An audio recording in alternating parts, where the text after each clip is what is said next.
Alrighty, so time for another video here, and I'm in the midst of doing a lot of traveling, meeting with various point of sale companies and also folks like you who have retail stores, restaurants, museums, thrift shops, etc., getting some good information. And I was shocked to hear a lot of folks commenting that they're planning on just ignoring the upcoming EMV liability shift date.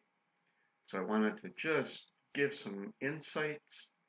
So if you are one of those people, please take the 5 minutes to quickly watch this, and you'll see why that's really a bad idea to just think you're going to ignore this upcoming shift date related to the chip-based credit and debit cards. As a quick reminder, EMV is that agreement between Europay, MasterCard, and Visa, and it's a liability shift date, so it's not like a compliance date per se that it's anything that's going to be enforced, but it's a date set in the US related to liability for fraudulent charges made using the newer chip-based credit or debit cards. And I've already received mine, so obviously this is real. It's not something that's someone's making up. And again, this is October 1st, 2015 in the US is the liability shift date for card present transactions. So we're only talking about when someone's handing you a chip-based credit or debit card for payment in your business or face-to-face, some method. It's not, pay at the pump. It is not for web-based transactions. It's only in person. So here's just a quick roundup of the potential costs if you decide you're going to ignore EMV. So obviously you can ignore EMV, the shift date, liability shift date, and keep swiping chip-based credit and debit cards just like we always have since the 1960s. But here's what could happen, and you need to keep all these costs in mind. So the obvious one is if you swipe a chip-based credit or debit card and the transaction is fraudulent, you're out the amount of the sale. So, if your average sale is 50 bucks, then you're out that 50 bucks. Now, here's where things start adding up, because the mindset of a lot of these folks was, oh, my average sale is only 25, 35, 40 bucks. I'll just eat that rather than spending money on new equipment or upgrading what I have. Well, that's good and fine, but here's what else will happen. There's going to be chargeback fees. If you dig out your merchant services agreement and read that lovely 4 or 6-point type font, and you'll probably see in there that there's some fraudulent chargeback fees. And best guesstimate, most of them seem to be in the $25 to $30 range. So there's another 25 to 30 bucks. You're out. What about bad press? Obviously, with the chip card thing, folks are going to be talking about it, and word gets out that there's fraudulent charges, or maybe someone posts something on social media, what's that going to cost you in lost revenue, lost customers, lost business, etc. Also makes you an easy target. I mean, let's face it, the idea with these cards is, they're all even fraudulent or stolen cards or, whatever the situation is.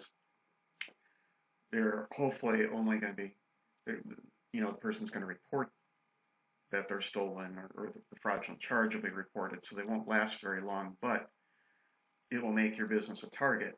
Thieves, what I've seen, they tend to travel in groups and they tend to go to a specific area and then rack up. I mean, I've read news reports even here in Idaho, which is not very populated, where they've amassed $60, $70, $80, $90,000 in fraudulent charges in just a few days.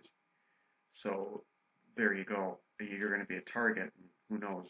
You may be thinking you're having a great day, but they might be cleaning you out. And then this last one here, I've seen this happen, obviously not with EMV, but in other situations. If someone's really had too many fraudulent charges, then there's the danger there of losing the ability to find someone that will provide you with merchant services so you can accept debit and credit cards. You may have to resort to using Square or a more, expensive solution just to be able to take credit cards. And then what's the cost to your business from that standpoint? If suddenly you go from paying 1.79% in credit card fees and you jump up to 4 or 4.5%, that's a pretty significant chunk of change that's coming out of your profit. So, what to do? Well, we still have time, at least when this is being recorded. October is a few months off, but start planning now. Ask your merchant services provider or your point of sale equipment provider, your cash register provider, what needs to happen so you can correctly accept the chip-based credit and debit cards as payment. And then ask what the costs will be. You might be looking at some hardware upgrades or replacements, some software upgrades, etc. And then make sure you get definitive dates on when they're going to provide you with these equipment. The idea is to start planning now. Obviously, the older the system you have, and if you've not been staying current on your software maintenance, if you're using a point of sale system, probably the larger your costs are going to be. But there are options, and there's a lot of options, and not all of them cost thousands of dollars. The idea is to start planning now and asking now, and don't think that you're going to be able to ignore this liability shift date and not incur some costs down the road. So if I completely confused you, or if you're in need of some free and unbiased advice, obviously this only applies to folks, businesses, and organizations in the U.S., again, that take the cards in person. But, if you have anything question related, need free and unbiased advice for EMV, cash register, point of sale, do get in touch with me, and I'll put this information in my video description so you know also how to reach me or visit my blog site. Thanks.